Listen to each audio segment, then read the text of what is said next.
मंगलाचरण। नमो अरिहंताणं, नमो सिद्धाणं, नमो आयर्याणं, नमो वज्रायणं, नमो लोये सव्यसाचिनं। मंगलं भगवान् वीरो, मंगलं गौतमो गणी, मंगलम कुंद कुंदार्यो, जैन धर्मोस्तु मंगलम। सर्व मंगल मांगल्यम, सर्व कल्याणकारकम, प्रधानां सर्वधर्माणां, जैनम जयतु शासनम।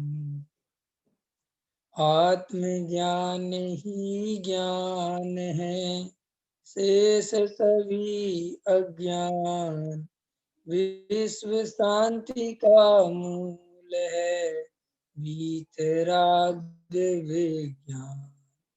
वीतराग विज्ञान ही तीन लोक में सार, वीतराग विज्ञान का घर घर होवे प्रसार। मोह क्षय करने का उपाय, इस पर अपनी चर्चा चल रही है। सम्यक दर्शन अपने पुरुषार्थ से प्राप्त करने की चीज है। संयोगों के पर्यायगत योग्यता के भरोसे संयोगों को, संसार के कार्यों को छोड़ना चाहिए। आत्मा के कार्यों को तो मेरा कार्य है और अपने पुरुषार्थ की अंतरंग स्थिति बनाकर उसे मैं प्राप्त करूंगा, ऐसा निर्णय जीव को करना चाहिए। ये अपन ने कल चर्चा की थी, अभी थोड़ा इसको पढ़ते हैं। देखो 57 नंबर का पेज है। क्षेत्र की अपेक्षा से ये थोड़ा पहले का भी पढ़ लेते हैं। अभी तो प्रत्यक्ष अनंत भगवान है नहीं, तब फिर अनंत को जानने की बात किस लिए की गई है। यहाँ अनंत की उपस्थिति की बात नहीं है, किंतु अनंत का स्वरूप जानने की बात है। अनंत की साक्षात उपस्थिति हो तभी उनका स्वरूप जाना जा सकता है, ऐसी बात नहीं। अमुक क्षेत्र की अपेक्षा से अभी अनंत नहीं है, किंतु उनका अस्तित्व अन्यत्र महाविदित क्षेत्र इत्यादि में तो अभी भी है। अनंत भगवान साक्षात अपने सन्मुख विराजमान हो तो भी उनका स्वरूप ज्ञान के द्वारा निश्चित होता है। वहाँ अरहंत तो आत्मा है, उनके द्रव्य गुण अथवा पर्याय दृष्टिगत नहीं होते, तथापि ज्ञान के द्वारा उनके स्वरूप का निर्णय होता है। और यदि वे दूर हों तो भी ज्ञान के द्वारा ही उनका निर्णय अवश्य होता है। जब वे साक्षात विराजमान होते हैं तब भी अरहंत का शरीर दिखाई देता है। क्या वह शरीर अरहंत का द्रव्य गुण अथवा पर्याय है? नहीं। क्या दिव्य ध्वनि अरहंत का द्रव्य गुण अथवा पर्याय है? नहीं। नहीं, ये तो सब आत्मा से भिन्न है। चैतन्य स्वरूप आत्मद्रव्य उनके ज्ञान दर्शाने गुण और उसकी केवल ज्ञान आदि पर्याय अरहंत हैं। यदि उन द्रव्य गुण पर्याय को यथार्थ या पहचान लिया जाए तो अरहंत का स्वरूप को जान लिया कहलाएगा। साक्षात अरहंत प्रभु के समक्ष बैठकर उनकी स्तुति करे, परंतु यदि उनके द्रव्य गुण पर्याय के स्वरूप को न समझे तो वह अरहंत के स्वरूप की स्तुति नहीं कहलाएगी। देखो कितनी बढ़िया बात यहाँ पर निकल के आई। ये जो मन में बहुत सारे लोगों को लगी रहती है कि साहब पंचम काल है, यहाँ अनंत भगवान नहीं है, सच्चे गुरु नहीं दिखाई देते, हम क्या करें। ये वास्तव में ये बात ही गलत है, ये झूठ है ये सब बात। क्यों? कितना अच्छा तर्क दे रहे हैं गुरुदेव कि अरहंत भगवान अगर तुम्हें साक्षात मिल भी जाएं तो वो जो समुद्र में विराजमान अरहंत हैं, वो जो शरीर दिखाई दे रहा है, क्या वो अरहंत हैं? क्या वो तो शरीर है। और अगर शरीर को ही देखना है तो चाहे प्रतिमा के शरीर को देख लो और चाहे हाड़ मांस वाले शरीर को देख लो, शरीर तो शरीर ही है। और रही वाणी की बात तो वो कहते सब वो खुदगल है। दूसरी बात, वाणी तो उनकी विराजमान है ही ना। वाणी तो अभी उनके शास्त्र के रूप में जो भी अपन पढ़ रहे हैं, समझ रहे हैं, समय सार आदि में जो चर्चाएं हैं, ये जो तत्व की चर्चा है, ये उन अनंत भगवान ने कही है। तो देखो शरीर से अनंत भगवान का कोई लेना देना नहीं है।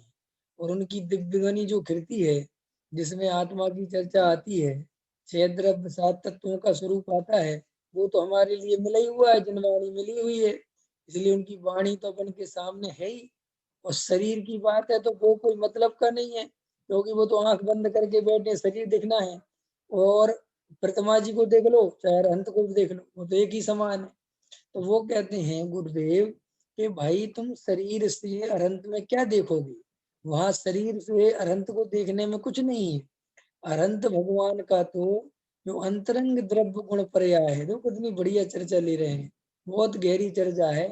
ये चर्चा जिन लोगों के दिमाग में बैठा है कि हम विदेश क्षेत्र में चले जाएंगे, वहां समोषण मिल जाएगा, अरंत मिल जाएंगे तो हमें जल्दी सम्यक दर्शन हो जाएगा, हमें मोक्ष मिल जाएगा, ये बिल्कुल अज्ञान की बातें हैं। और समझ लो अपने को ठगने की बातें हैं, अपने पुरुषार्थ को छुपाने के लिए ये महाविदेह की बातें, भगवान की बातें, और हम वहां चले जाएंगे, यहाँ चले जाएंगे, कुछ दम नहीं इन बातों में। जिनको यहाँ वस्तु स्वरूप समझ में नहीं आ रहा उनको कहीं नहीं आना, सीधा गए। मतलब जो ये अभी इतना स्वरूप मिलने के बाद विदेश क्षेत्र में जाके हम अपना कार्य करेंगे, ये तो रोज नहीं करने के काम है। जिन जीवों को सच्चा आत्मा का भान हो गया है, अथवा जिन्हें आत्म स्वरूप की ललक है, वे जीव तो ऐसा कहते हैं कि अभी वो कोई कमी नहीं है आत्मानुभव करने में। मैं तो कई दफे कहता हूँ और बार बार कहता हूँ कि आत्मानुभव क्यों नहीं हुआ सुनील जी, आत्मानुभव क्यों नहीं हुआ?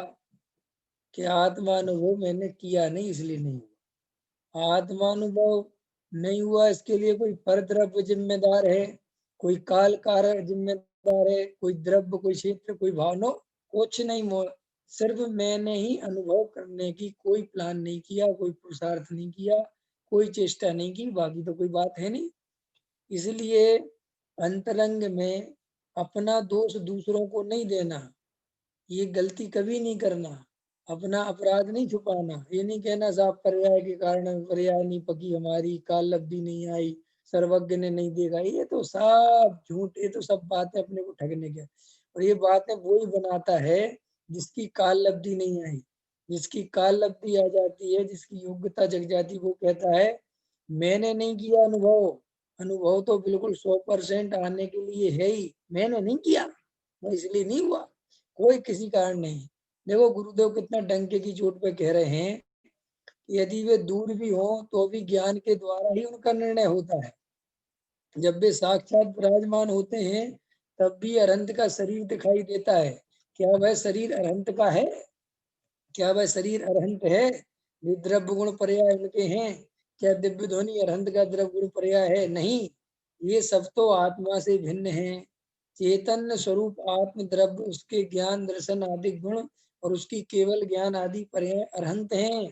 वास्तव में ये जो चक्षु दर्शन है, इंद्रियों के माध्यम से हम आपको देख रहे हैं, आप हमें देख रहे हैं, आत्मा को थोड़ी देख रहे हैं। इसमें आत्मा थोड़ी दिख रहा है, ये तो शरीर दिख रहा है, ये तो चमड़े का चाम दिख रहा है। लेकिन भैया कहानी इतनी खतरनाक है कि रात और दिन इस शरीर को देख देख के ऐसा भ्रम हो गया है कि ये शरीर वाला में हो जाता है कि नहीं होता? बोलो सचिन जी, समझ में आ रहा है कि नहीं आ रहा? देखो आप कभी कभी मोह की महिमा समझनी हो तो ऐसे समझा करो। अपने सीरियल वगैरह आते हैं, फिल्म वगैरह, मूवी वगैरह होती हैं, देखो उनमें अपन को सब पता रहता है कि ऐसा कुछ नहीं हो रहा है ना, ये कोई सब प्री प्लानिंग है, ये नाटक सब ये कब मिलेंगे नहीं मिलेंगे, कौन इसको बचा पाएगा नहीं बचा पाएगा, ये गुंडे आ रहे हैं तो हीरो पहुंचेगा, ये सब प्री प्लानिंग है कि नहीं? बोलो, है ना? फिर भी जब वहां पर वो सब सीन आता है और अपन उसमें इतने तन्मय होते चले जाते हैं कि अपन भूल ही जाते हैं कि प्री प्लानिंग है। अपन क्या करने लगते हैं, यार जल्दी आ जा जल्दी आ जा, तू काय को बातों में लगा हुआ है, अभी हीरो डायलॉग बोल रहा होता है और अपन कहते तू पागल है, भाग तू मर जाएगा। अब देखो, जबकि वो डायलॉग तो उसको बोल रहे हैं, वहां बुलवाए जा रहे हैं वो, लेकिन अपन इतने मुंह में अंधे हो जाते हैं कि अपन कहते अच्छा मूर्ख आदमी, अरे यहाँ से तो निकल जाना चाहिए था, इसको काय को बता दिया। जबकि ये क्लियर कट है कि ये सब ड्रामा उसका डायरेक्टर करवा रहा है। ख्याल में है कि नहीं है? ये सब नोट, लेकिन उस नोटंकी में जीव भूल जाता है। तो जब वहां सब कुछ पता होने पर मुंह ऐसी स्थिति पैदा कर देता है, तो यहाँ जीव इन संयोगों में बिल्कुल एकदम सीरियस हो गया, तो किसकी गलती है? बोलो, फिल्म में हीरो मर गया, ख्याल में है कि नहीं है? अब अपन के आंसू टपक रहे, नकली में कि असली में मरा? नकली में मरा, आंसू असली में टपक रहे कि नकली के टपक रहे? आंसू असली के टपक रहे। समझ गया कि नहीं समझ गया? वो तो नकली में है। तो आचार्य कहते हैं कि जब इतनी स्थिति खराब है कि वहां ये दिखाई देने पर भी, पता होने पर भी कोई नहीं मरा, कुछ नहीं हुआ, फिर भी वहां एकत्व कर लेता है और आंसू निकालने लगता है, भावुक हो जाता है वो। तो इस संसार में ये जीव इतना भावुक हो रहा है तो गलती कहाँ है? ये मोह का ऐसे ही स्वरूप है। अब यहाँ पे ये नाटक है, ये रंगमंच चल रहा है, सब दिखाई दे रहा है। ये पत्नी कुछ दिन की है, ये संयोग, ये बेटा, ये मकान, ये दुकान, ये सब बदल जाएंगे, ये पर्याय छूट जाएगी, ये सब पता है। किसको नहीं पता? बोलो, पता है कि नहीं पता? प्रमोद जी, ये बात पता है कि नहीं पता? है, पता है ना कि हाँ सच्ची बात। फिर भी वो एक ऐसा नचा रहा है, वो ऐसा नचा रहा है कि याद ही नहीं आने देता कि सच्चाई ये है। और किसी को सच्चाई सुनाओ तो पता है क्या कहते? तो हमें पता है। अरे भाई, पता है तो फिर तुम इसका उपयोग क्यों नहीं कर रहे? इतने परद्रव्यों में तन्मय क्यों हुए जा रहे हो? क्यों विचार नहीं कर रहे? कितनी आसक्ति से मैं लगा हुआ हूँ, मुझे सदाकाल यहाँ रहना नहीं है, फिर भी अकल नहीं आती, फिर भी विचार नहीं आता। ये है मोह। मोह माने सब कुछ आंखों से देखने पर भी अंधे बन जाना, इसका नाम है मोह। आखन के होत भय अंधे बने हैं, माया के दलदल में ऐसे फंसे रे, जरा सोचो तो। जैसे पढ़ते थे अपन उस समय। तो आखन के होत भय माने सब कुछ प्रत्यक्ष दिखाई दे रहा है कि यहाँ सदा काल कुछ भी रहने वाला नहीं है, मैं भी रहने वाला नहीं हूँ। ये पर्याय नियम से छोड़ने वाली है, नियम से संयोग हट जाएंगे, मैं किसी और अकेला आया था, अकेला जाना है। ये सब सोना चांदी अपन पढ़ते भजन जिनने लिखे होंगे, क्या सोच के लिखे होंगे? सज धज कर जिस दिन मौत की सहजादी आएगी, ना सोना काम आएगा, ना चांदी आएगी। इतना छोटा सा तू, कितने बड़े अरमान है तेरे, मिट्टी की काया मिट्टी में जिस दिन समाएगी, ना सोना काम आएगा, ना चांदी आएगी। ये भजन लिखने वाले ने जिसने लिखा होगा, उसको नहीं पता था कि ये भजन भी लोग म्यूजिक पे पढ़ेंगे, तर्ज मिलाते फिरेंगे, इसको इतने अच्छे अच्छे ढंगों से गा गा के सोच। अरे उनने तो सोचा था इन भजनों को देख के जीव को संसार की सारता ख्याल में आएगी। है, उनको क्या पता था कि ये भजन भी सोने चांदी पहन पहन के गाएंगे? ख्याल में है कि नहीं आया? है। क्षण क्षण संसार का स्वरूप दिख रहा है। कोरोना ने इतनी मौतें कर दी, इतने लोग मर गए, तो भी जीव को समझ में नहीं आता कि भैया मैं क्या कर रहा हूँ, क्या कर रहा हूँ का अर्थ क्या है?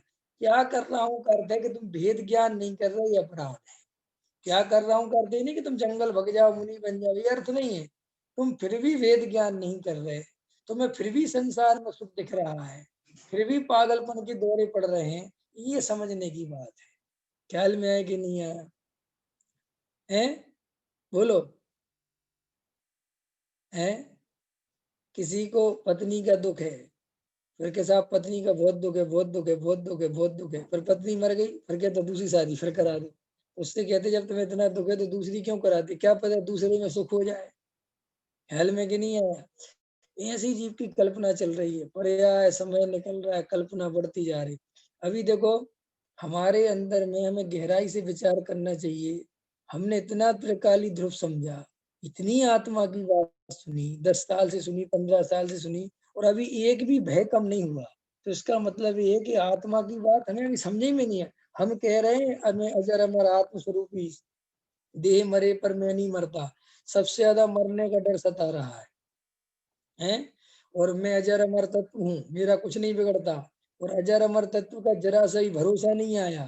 तुमसे ज्यादा भरोसा तो उनको है जिनको अजर अमर तत्व सुना नहीं विचारों ने, जिनने वे कहते मौत क्या कर लेगी यार, मरना तो है ही। वे ज्यादा बिंदास होके जी पा रहे हैं।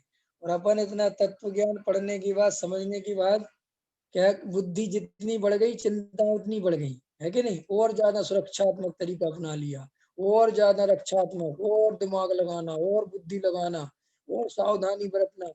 ये कैसा तत्व ज्ञान है भाई? ये कैसी तत्व ज्ञान की है कि पहले एक पीढ़ी की चिंता होती थी जब तत्व ज्ञान नहीं पढ़ा, और तत्व ज्ञान पढ़ने के बाद 7 पीढ़ी की होने लगी। ये कैसा तत्व ज्ञान है? ये कैसा फल आ रहा है इसका, है? नहीं समझ में आया। माने हमारे अंदर में कितना जीवन, देखो भाई, हम और आप गहराई से विचार करें कि हम अहिंसावादी हैं कि डरपोक हैं। हम अहिंसा के नाम पर कहीं डरते तो नहीं हैं, दूसरों से लड़ाई झगड़ा इसलिए नहीं करते हैं कि भाई साहब वो सामने वाला भारी है, हमारे जो है काम बिगाड़ देगा, और हम सहारा ले लेते हैं तत्व ज्ञान का। पता, तत्व ज्ञान से जिनकी कसाएं मंद होती हैं, उसका अर्थ क्या है निरंजन जी? तत्व ज्ञान से जिसकी कसाय मंद होती है, वो सामने वाले के प्रति क्षमा भाव धारण करता है, बैर भाव धारण नहीं करता है।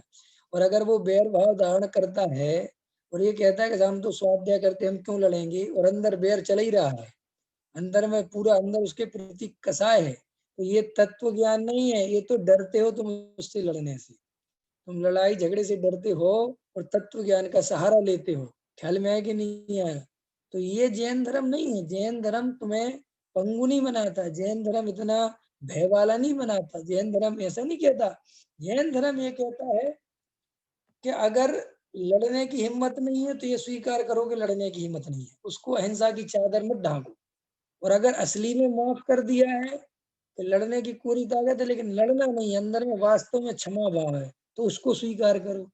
तुम्हारे अंदर में बेईमानी चलती है, तुम जब जो नंबर का चश्मा होता है वो लगा लेते हो, और अंदर की ईमानदारी पहचानते ही नहीं कि मैं वास्तव में ईमानदार हूँ कि बेईमान हूँ, मैं किसके साथ छल कपट कर रहा हूँ, क्यों कर रहा हूँ, किस लिए कर रहा हूँ, ये राजनीति, ये पॉलिटिक्स क्या चल रही है, कुछ नहीं पता। ये सिर्फ और सिर्फ सामाजिक जीवन है, तो धर्म के नाम पर जीत होता है, अंदर में कोई विचार नहीं करता। सम्यक दर्शन याद रख लेना, जो मैं खतरनाक, प्रमोद जी खतरनाक बोल रहा हूँ। सम्यक दर्शन बनियों को नहीं हो सकता, सम्यक दर्शन क्षत्रियों को होता है। और ये बात तीर्थंकर कह रहे हैं, सबके सब तीर्थंकर एक भी बनियों के घर में पैदा नहीं हुए, सारे के सारे क्षत्रियों के घर में पैदा हुए। मेरा तो तुमसे प्रश्न है कि आखिर बनियों में ऐसी क्या कमी थी जो एक भी तीर्थंकर पैदा नहीं कर पाए? सोचना चाहिए ना। एक भी व्यापारियों के यहाँ एक आध तो जन्म ले लेता तीर्थंकर, ख्याल में है कि नहीं है? लेकिन नहीं, सब क्षत्रियों के यहाँ राजा महाराजाओं के पैदा हुए। कि इसलिए हुए कि बनिया जो है, अगर मंदिर में नारियल भी चढ़ाएगा तो उसमें भी दिमाग लगाएगा कि इसके बदले क्या मिलेगा। समझ गए नहीं समझ गए? एक बादाम भी चढ़ाएगा तो बुद्धि लगाएगा, 1100 रुपए का दान देगा तो बुद्धि लगाएगा, किसी की मदद करेगा तो दिमाग लगाएगा। ख्याल में है कि नहीं है? एक आज वाक्य पढ़ रहा था मैं, वो बहुत अच्छा था। आदमी किसी की मदद ये देख के नहीं करता कि वो आदमी अच्छा है या बुरा है, वो ये देख के मदद करता है कि अपने कितने काम आ सकता है। समझ में आया ना? ये बढ़िया लगा मेरे को, मैंने कहा वास्तविकता है वैसा ही है।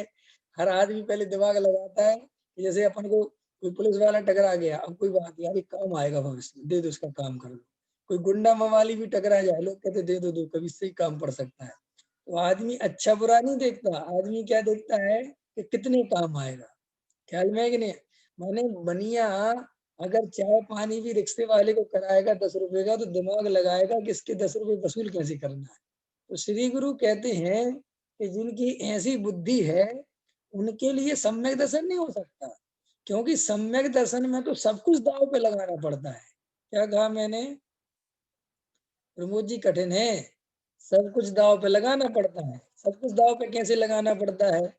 एक तरफ अपना त्रिकाली ध्रुव आत्मा और एक तरफ सारी दुनिया, वो सब दाव पे लगाने को तैयार हो कि हमें आत्मा चाहिए और हमें कुछ नहीं चाहिए, तब सम्यक दर्शन मिलता है। सम्यक दर्शन आप भी मत समझना कि साहब घर गृहस्थी में रहते हैं, अरे घर गृहस्थी दाव पे लगती है, सम्यक दर्शन मिलता है। घर गृहस्थ क्या कहा मैंने?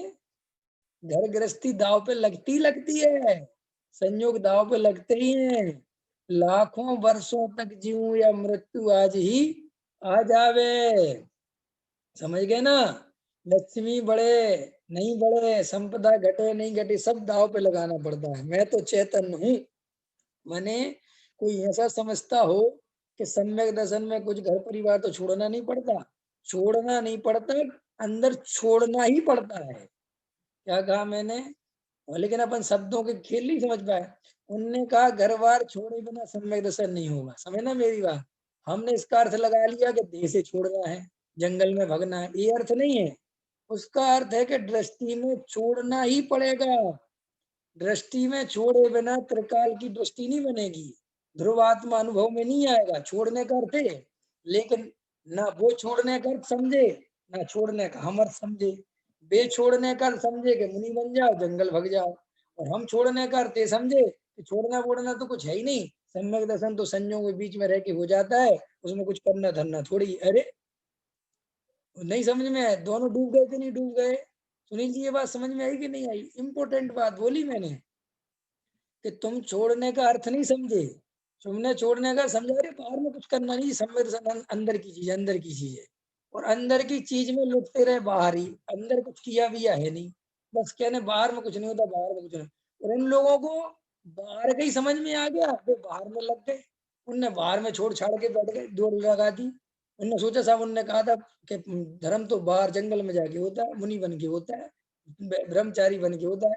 अब उनको ये समझ में नहीं है कि जी अंदर से पकड़ना है। बस बात इतनी सी है कि देखो भैया, त्रिकाली ध्रुव भगवान आत्मा बनियाई बुद्धि से नहीं मिलता, क्षत्रिय बुद्धि से मिलता है। क्षत्रिय बुद्धि माने बस कह दिया तो कह दिया, बस कर दिया तो कर दिया, कह दिया पर तो पर। फिर हाँ हूं नहीं, ये औरतों वाला माया चाहे नहीं, हाजी भी नाजी भी, समझ गए ना? ख्याल में है कि नहीं? अंदर से पर एक बस क्षत्रियपना, हाँ तो हाँ, हाँ तो हाँ, कह दिया तो कह दिया, बोल दिया तो बोल दिया, सब जाए तो जाए, लुट जाए तो लुट जाए, वो वचन दिया तो दिया। आचार्य कहते हैं कि ऐसी अंतरंग में तुम्हारे निर्णयात्मक स्थिति बननी चाहिए कि मुझे अपने चैतन्य के अलावा कुछ नहीं चाहिए। भाई साहब तुम्हें चैतन्य मिल जाएगा, लेकिन अभी हमें धन भी चाहिए, हमें पद भी चाहिए, प्रतिष्ठा भी चाहिए, मकान भी चाहिए, समाज में नाम भी चाहिए, और परिवार भी अनुकूल चाहिए, बढ़िया से बढ़िया हमारी घर गृहस्थी चले ये चाहिए, व्यापार में तरक्की हुई, और फिर आत्मा भी चाहिए। ऐसे लोगों को आत्मा कभी नहीं मिलता। आत्मा तो कैसा को चारित्र मोह का होता है। बकवास बंद करो, एक बार तो दांव पे लगाना ही पड़ेगा, उसके बाद देखेंगे हम तुम्हारा। ख्याल में है कि नहीं है कि वो सब चारित्र मोह, चारित्र मोह। और चारित्र मोह का उदय मैंने पहले बोला था, दर्शन मोह के आउट हुए बिना चारित्र मोह का उदय नहीं होता। क्या कहा मैंने? ये अभी करना योग वालों से पूछोगे तो वो कहेंगे नहीं नहीं साहब चारित्र मोह। अरे लेकिन मैं क्या कह रहा हूँ, दर्शना दर्शन मोह राजा है राजा, और दर्शन मोह के नाश के बिना बाकी की सेना कोई कार्यकारी नहीं है। दर्शन मोह जब तक बैठा है तब तक किसी और का कोई मतलब नहीं है। इसलिए दर्शन मोह टूटा, आत्मानुभूति हुई, वेद ज्ञान हुआ, सम्यक दर्शन हुआ, तत्व निर्णय हुआ, समझ गए ना? आत्मानुभूति हुई, दर्शन मोह का नाश हुआ, तब फिर समझ में आता है कि ये चारित्र मोह है। दर्शन मोह के रहते चारित्र मोह समझ ही नहीं सकते। क्या कहा प्रमोद जी? दर्शन मोह के रहते हुए चारित्र मोह को समझा ही नहीं जा सकता। इसलिए जो दर्शन मोह में पड़े हैं और चारित्र मोह की दुहाई देते फिर रहे हैं, उनको अभी कुछ नहीं पता कि क्या चारित्र मोह है क्या दर्शन मोह। समझ में आया संजय भैया? समझ में आया कि नहीं आया? पकड़ में आई बात कि नहीं? देखो भाई गहराई से समझो, बाहर में कुछ नहीं छोड़ना है सम्यक दर्शन के लिए, और अंदर में कुछ नहीं पकड़ना है सम्यक दर्शन के लिए। समझ में आ गई? समझ में आ? बाहर का छोड़ के सम्यक दर्शन नहीं मिलता, और अंदर पकड़े रहोगे तो भी सम्यक दर्शन नहीं मिलता। पॉइंट है, बहुत बढ़िया वाला पॉइंट निकल के आ रहा है। क्या? बाहर में छोड़ने से सम्यक दर्शन नहीं मिलता, और अंदर में जरा सी भी पकड़ रखोगे पर द्रव्य की तो भी सम्यक दर्शन नहीं मिलता। फिर सम्यक दर्शन कैसे मिलता है? सम्यक दर्शन जो अंदर से एकदम एक एक, एक बाबूजी का वाक्य है ना, पर्याय अपना एक एक कोना द्रव्य के लिए खाली कर दे, उस पर्याय में सम्यक दर्शन आता है। एक एक घर का एक एक जगह, एक एक कोना, कोना मतलब जगह नहीं बचनी चाहिए। ऐसे ही जब इस पर्याय में अहो चैतन्य आत्मा, मैं त्रिकाली ध्रुव आत्मा, अहम एक को खलु शुद्धो, मैं चैतन्य, मैं त्रिकाली ध्रुव, मैं भगवान, ऐसी जब पर्याय घोषणा करती है, फिर मैं शरीर, मैं मकान वाला, मैं दुकान वाला, मैं पति, मैं पिता, मैं पुत्र, मैं माँ, मैं पिता, सब खत्म, मैं एक त्रिकाली ध्रुव, ऐसी पर्याय जब घोषणा करती है और संपूर्ण जगत से संबंध तोड़ देती है, उस पर्याय का नाम है सम्यक दर्शन। और जो पर्याय और द्रव्य से संबंध बनाती है, उसका नाम है मिथ्या दर्शन। ख्याल में आया? बिल्कुल सरल है। अभी हमारी जितनी पर्याय हो रही है वो किसके चक्कर में फंसी हुई हैं? परद्रव। मैं मनुष्य, मैं सेठ, मैं पंडित, मैं विद्वान, मैं पैसे वाला, मैं गरीब, मैं अमीर, मैं मोटा, मैं पतला, मैं काला, मैं गोरा, मैं लंबा, मैं छोटा, मेरी कम इज्जत है, उनकी ज्यादा इज्जत है। इन सब संयोगों से अपना आकलन जो पर्याय करती है, इसका नाम है मिथ्या दर्शन। समझ में आया अनुरंजन जी के नहीं आया? तो भाई सम्यक दर्शन का सम्यक पुरुषार्थ चाहिए। ख्याल में आया कि नहीं आया? तो जो बनियाई बुद्धि का विसर्जन चाहिए। ये जो बनियाई बुद्धि माने, लोग कहते बहुत चतुर है, बहुत चतुर माने क्या? जितना ज्यादा चतुर उतनी ज्यादा चिंता। मिथ्या दृष्टि में जितनी चतुराई होगी वो उसकी चिंता का कारण बनेगा। क्या कहा मैंने? मिथ्या दृष्टि में जितनी चतुराई होगी, जितना होशियार होगा, वो उतना ही दुख का कारण बनेगा उसे। और सम्यक दृष्टि की जितनी चतुराई होगी, वो उतना सुख का कारण बनेगा। सीधा गढ़ समझ लो। सम्यक दृष्टि हर चीज का उपयोग सुखी होने के लिए कर लेता है, और मिथ्या दृष्टि हर चीज का उपयोग दुखी होने के लिए कर लेता है। ख्याल में आया कि नहीं आया? सीधा गलत है। जिसके पास जो है वो उसका वैसा उपयोग कर लेता है। लोग में भी हम देखते हैं ना, जिसके पास जैसी दृष्टि होती है वो वैसा उपयोग करता है कि नहीं करता? लोग में भी दिखाई देता है कि नहीं दिखाई देता? देखो लोग में भी तुम देखना, एक किराए के मकान में देखना कभी, कि तुम अगर जैन को दोगे तो वो उस हिसाब से बना लेगा, अजैन को दोगे तो वो उस हिसाब से बना लेगा, और किसी और को दोगे तो उस हिसाब से बना लेगा। देखा तुमने? घर एक सही है, लेकिन सब अपनी अपनी दृष्टि के अनुसार उस घर का उपयोग करते हैं। ऐसे ही इन्हीं संयोगों के बीच में सम्यक दृष्टि निरंतर वैराग्य का पोषण करता है, शुद्धात्मा का पोषण करता है, और पर द्रव्य से भी जो है उसका जीवन बहुत सुखमय रहे, क्योंकि वो अंदर जानता है। मिथ्या दृष्टि इन्हीं संयोगों में, इन्हीं मकान दुकान में रात और दिन दुख का पोषण करता है, रात और दिन दुख दुख दुख। क्यों? कि उसको निरंतर आकुलता चलती है। मैं तो देखो, ये सब आजकल अपन को बहुत अच्छा, देखो ऐड देखो, आप विज्ञापन देखो, सब में क्या क्या दिखा, मैं देखता हूँ कि देखो कैसी कैसी बातें करती रहती हैं। सब बता रहते हैं आप इंश्योरेंस करा लो, आपके मरने के बाद ये सुखी हो जाएंगे, आपके बच्चों को पैसा मिल जाएगा, ये मिल जाएगा, आप ये करा लो, आप ये करा लो, आप ये कर। तो लोग बड़े शांति सुनते रहते हैं, जबकि वो क्लियर कट कह रहा है कि आपके मरने के बाद, वो खुद ही कह रहा है कि तुम नहीं रहोगे, ये पहले तब मिलेगा। तब भी अपन शांति से कहते अच्छा अच्छा अच्छा, बहुत अच्छा बहुत अच्छा, हमारे मरने के बाद 1 करोड़ मिल जाएगा। हाँ हाँ, मिल जाएगा। खेती ये ये मोहे का तांडव समझ में नहीं आया। अरे जब मेरी सत्ता ही चली जाएगी तो मैं किसके बारे में सोच रहा हूँ? लेकिन जीव सोचता है, अपने अपने सुख को छोड़ छोड़ के पर द्रव्यों को सुखी बनाने का उपाय। और सुनो, वे पर द्रव्य सुखी फिर भी नहीं होते। होते कहाँ है? क्यों? अरे बताओ, हृदय पे हाथ रखो।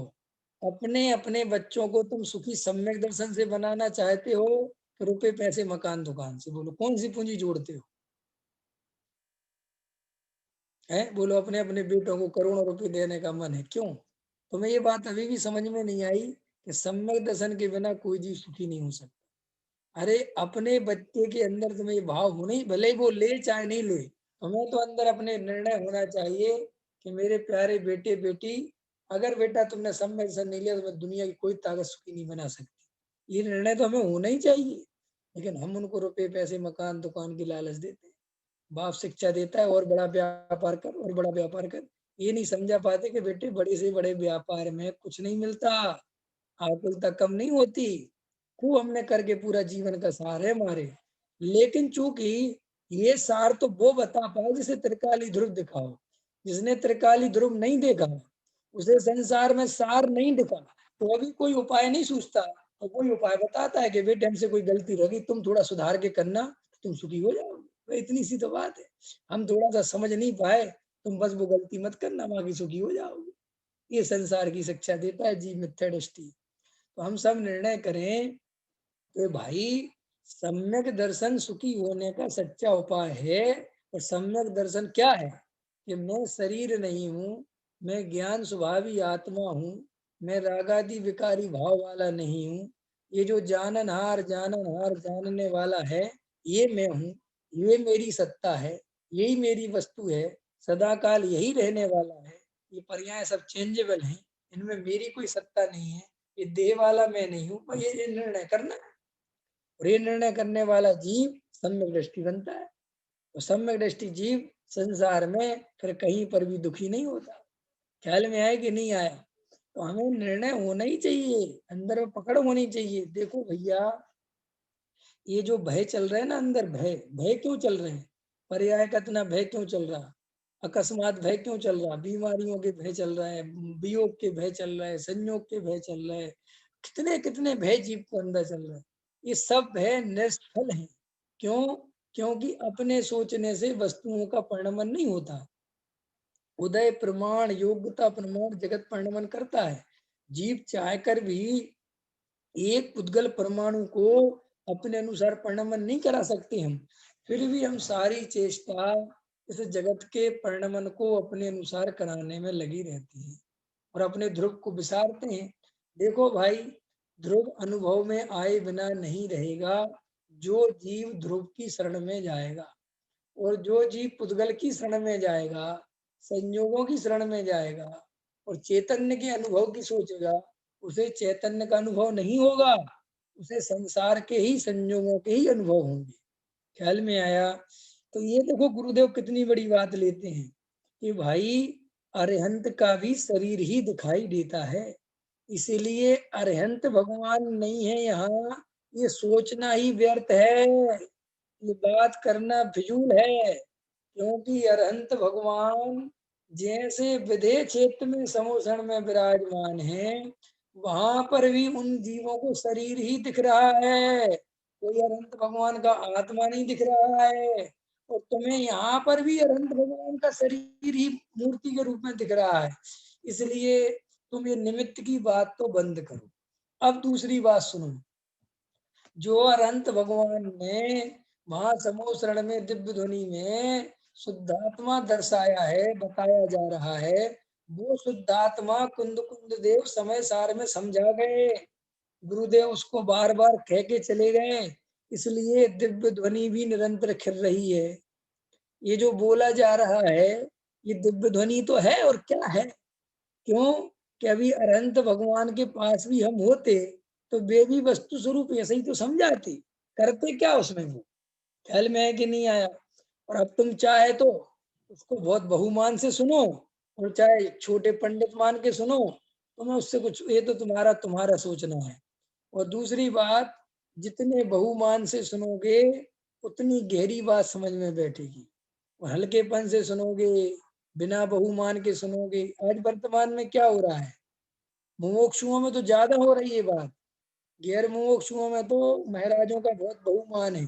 तो वे कुछ काम की बात कहें नहीं कहें तो भी उनको बड़ी भक्ति आती है, बड़ा आनंद आता है।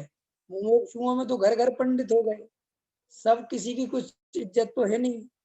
ख्याल में है ना? पंडित को पंडित बोलते हैं, और हजार पंडित सुनाने वाले हैं, और अपने ही जैसे गृहस्थ हैं। तो यहाँ क्या हो रहा है कि बहुमान के बिना जिनवाणी सुनने से वो अंतरंग भाव तैयार नहीं होती, वो निर्णय नहीं बन पाता जीव का, क्योंकि वो जिससे सुन रहा है उसके प्रति बहुमान है। नहीं, बहुमान करते हैं पूजा पाठ नहीं, वर्तमान बहुमान करते हैं सिर झुकाना नहीं। बहुमान का अर्थ है, जैसे लोक में भी हम स्कूल में जाते हैं, तो अगर हमें टीचर के प्रति सम्मान नहीं हो, हम उसको गाली बकते हो, या उसको अबे तबे करके बात करते हो, या पीठ पीछे उसकी निंदा करते हो, हृदय में उसके प्रति इज्जत नहीं हो, तो उस टीचर से हमें कुछ समझ में नहीं आता। और जिस टीचर के प्रति हमें आदर भाव हो, सम्मान हो, तो अगर वो एक सामान्य बात भी पूछता है, बोलता है, तो हमें अंदर गहराई से असर करती है। ऐसे ही अभी यही समोषण अनंत भगवान का लगा दो, बातें तो वो यही बोलेंगे, लेकिन वहां पे मतलब आनंद, बस इतनी आनंद परद्रव्य से कभी नहीं आता। आनंद जब भी आता है अपनी ही दृष्टि में से आता है। क्या कहा मैंने? आनंद जब भी कई लोग कहते हैं, मैं कई दफे सुनता हूँ कि अरे साहब आज के स्वाध्याय में मुझे बहुत आनंद आ गया, बहुत आनंद आ गया, बहुत। मैं उनसे पूछता हूँ कि आनंद स्वाध्याय में से नहीं आया, आज तुम्हारा उपयोग विशेष लगा होगा, आज तुम्हारी दृष्टि विशेष रही होगी इसलिए आ गया। आज तुम्हारे मन में निर्विकल्पता ज्यादा रही होगी, और जब तुम्हारे मन में इधर उधर के विकल्प चल रहे हैं, जब तुम्हारे मन में जो भाव इधर उधर दौड़ रहे हैं, तो तुम कहते सामने स्वाध्याय में आनंद नहीं आया। वास्तव में स्वाध्याय में कोई आनंद नहीं दिलाता, न जगत में कहीं आनंद आता है। अगर रसगुल्ला खाए और कहीं और दिमाग लगा हो तो रसगुल्ले का स्वाद ही पता नहीं चले, उसका आनंद ही पता नहीं चले। और वही रसगुल्ला अगर स्वाद ऐसे ही जिनवाणी है, तत्व ज्ञान है, अगर हम बहुमान से सुने, अंदर भाव से सुने, अभी हो क्या रहा है, मैं तो देखते हैं लोगों के अंदर ऐसी स्थिति खराब, गलती लोगों की नहीं है, ये किसी श्रोता की गलती नहीं है। जब कोई चीज मात्रा में ज्यादा मिलने लगती है, उसकी अधिकता हो जाती है, सुनाने वाले ज्यादा होते हैं, सुनने वाले कम होते हैं, और रोज नए नए पंडित विद्वान तैयार होते ही चले जाते हैं, और फिर वो पंडित विद्वान भी हमारे आमने सामने आस पड़ोस में रहते हैं, उनके सब बौद्धिक भाव दिखते हैं, तो वो बहुमान खत्म होता चला जाता है। असली में दुर्लभता से कोई चीज मिले जीव को तो उसकी कीमत बहुत है। हम ऐसा, मैं अभी मान के चलता हूँ कि कुंद कुंद विदेह क्षेत्र में 8 दिन के लिए गए थे। हो सकता है कुंद कुंद ने जितनी अच्छे से जिनवाणी सुनी हो, अनंत के दर्शन किए हो सकता है वहां रहने वालों ने उतना नहीं किया हो। होता है कि नहीं होता है? हैं? ऐसा अपनी अपनी फितरत है ना। गांव का जोगी जोगना, रान गांव ते सिद्ध। अगर वही व्यक्ति बाहर जाता है तो लोग बड़े सम्मान से आओ अपन निकाल, वही अपने बराबर में रहता हो तो कोई इज्जत नहीं, ठीक है, वो रोज की बात है। तो एक्चुअली प्रॉब्लम ये है कि हमें एक तो पच है नहीं रहा बिल्कुल, और खाने को भरपूर मिल रहा है। एक तो हमारा डाइजेशन खराब हो चुका है, और हम पे पच बिल्कुल है नहीं रहा, और भोजन नए नए आ रहे हैं। अब अरे हटाओ यार, अब नहीं खाना, समझ गए नहीं समझ में? अभी लोगों की स्थिति क्या है, और दिन में 4 विद्वानों से सुने, सुबह इनसे, दोपहर में इनसे, शाम को इनसे, रात को इनसे, और को पता चला अंदर में बहुमान एक के भी प्रति नहीं चल रहा। बहु तो अब वो होता क्या है कि बस वो ट्यूशन क्लास जैसी हो जाती है, हो गई ठीक है, सुन लिया, रखो ठीक है। आज आज आज विवेक ने थोड़ा अच्छा पढ़ा दिया, बढ़िया लिया उसने, आज अच्छा कहा, बहुत बढ़िया बोला। अबे हो क्या रहा है भाई, ये कोई जो है कवि सम्मेलन चल रहा है क्या? कि आज बढ़िया बोला, कल बढ़िया नहीं बोला, आज उसने अच्छा बताया। ये जब तक हमारे हृदय से इस तरीके की भ्रांतियां नहीं, और ये भ्रांतियां निकलना तब होगा जब इसकी दुर्लभता भाषित हो। देखो मैं आपसे एक उदाहरण देता हूँ। आज टोडरमल जी का मोक्ष मार्ग प्रकाशक और कुंद कुंद देव का समय सार आज घर घर पहुंच गया, तो धूल चढ़ रही है उस पर, चढ़ रही कि नहीं चढ़ रही? कोई उसको देखने को राजी नहीं है, ढंग से पढ़ने घर घर में रखे हुए हैं।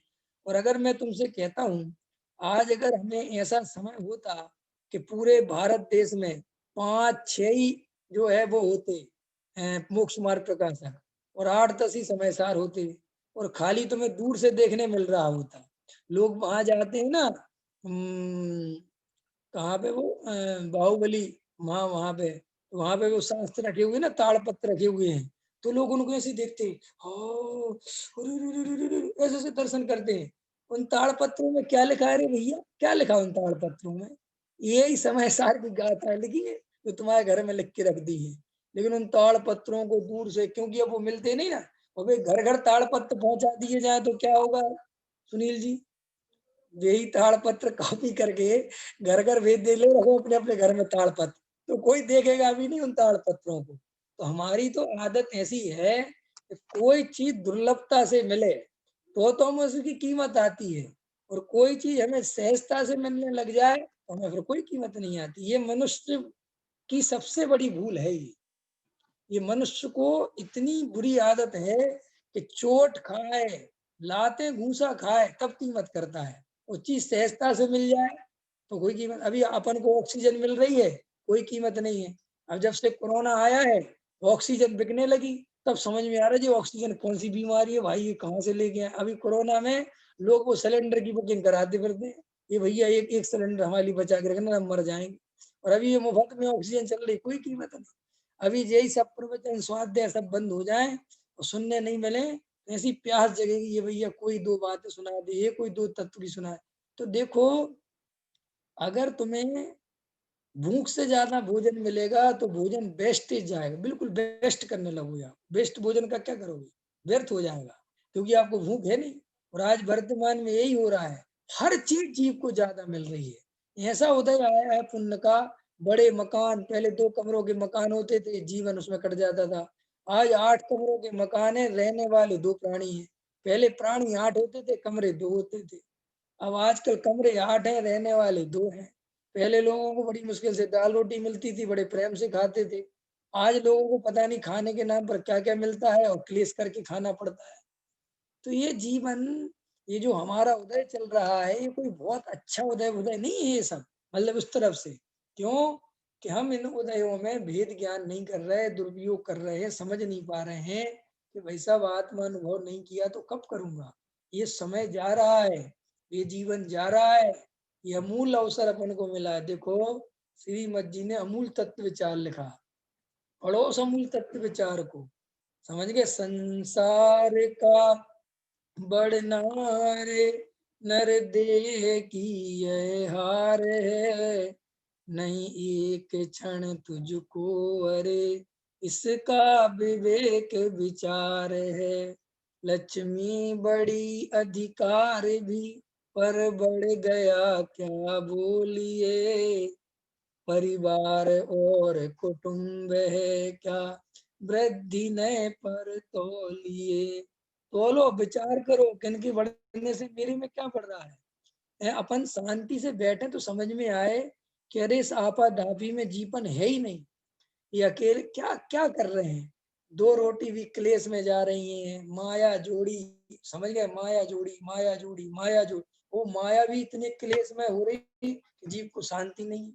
तो आचार्य हमसे कहते हैं कि तुम शांति से बैठ के कुछ विचार करो, निर्णय करो कि मैं कर क्या रहा हूं। तो देखो, जिनवाणी अत्याधिक बहुमान से सुनो, मतलब ये है, ये नहीं कह रहा हूं मैं बहुमान के नाम पर कोई क्रिया कांड करो। बहुमान के नाम पर अंदर से देखो, तुम्हें रोज रोज प्रवचन नहीं समझता, तुम 4 दिन में एक बार सुनो, हृदय भर के सुनो, प्यास जग जाए तब सुनो। आज मन नहीं, नहीं सुनना, क्योंकि हृदय में अंतरंग में प्यास के बिना सब निरर्थक है। देखो भाई, भूख के बिना किया गया भोजन दुख का ही कारण बनता है, सुख का कारण कभी नहीं बनता। ऐसे ही बिना प्यास के सुनते रहो, सुनाते रहो, समझते रहो, कुछ नहीं। अंदर में प्यास होनी चाहिए, अंदर में पीड़ा होनी चाहिए, तत्व का लगना चाहिए, अरे रे स्वरूप चाहिए। तो इस तरीके से गुरुदेव श्री ने यहाँ पर ये बात क्लियर करी कि अरहंत भगवान का साक्षात विराजमान होना सम्यक दर्शन के लिए कोई अनिवार्य नहीं है। अरहंत भगवान हो अथवा नहीं हो, ज्ञान स्वभाव तुम्हारा है, उसी के निर्णय से सम्यक दर्शन होता है। और ज्ञान स्वभाव सभी जीवों के पास है, सभी जीव ज्ञानमयी हैं। ज्ञानमयी सत्ता निरंतर जानने में आ रही है। उस ज्ञानमयी वस्तु में भेद ज्ञान के बल से शरीर संयोगों से भिन्न ज्ञायक भाव का स्मरण अनुभव करना इस सम्यक दर्शन का कारण है। उसमें अनंत भगवान के द्रव्य गुण पर्याय शामिल हो जाते हैं, क्योंकि अनंत भगवान का द्रव्य शुद्ध है, गुण शुद्ध है, पर्याय शुद्ध है। ऐसा ही मेरा द्रव्य गुण पर्याय, मेरी भी ऐसी ही वस्तु है, मैं भी ऐसा ही शुद्ध हूँ। ऐसा ज्ञान स्वभाव में लेकर उस तरकाली ध्रुव का अनुभव करने से शीघ्र अति शीघ्र सम्यक दर्शन होता है, आत्मानुभूति होती है, और यही मोक्ष मार्ग है। और ये मोक्ष मार्ग हम सबको मिलेगा, ऐसी भावना है। अभी का समय पूरा हो गया। सहजानंदी शोध स्वरूपी